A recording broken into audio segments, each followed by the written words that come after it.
குடிசையிலே கொஞ்ச காலம் தங்கி பாருலே கூரையின் ஓட்டை வீரி செல்வடி நட்சத்திரம் எண்ணி பாருலே கூவும் செல்போனின் நச்சரிப்பை அணைத்து கொஞ்சம் செல்வண்ணின் உச்சரிப்பை கேப்போ வெறும் காலில் செருப்பின்று நடந்து மண்ணோடு பேசிக்கொண்டு போவோம் மடலைகள் ஆவோ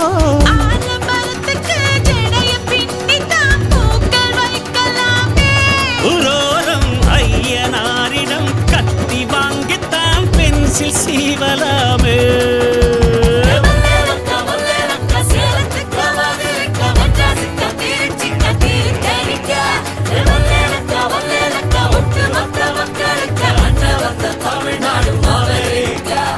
காவிரி யாரும் கை குத்தல் அரிசியும் மறந்து போ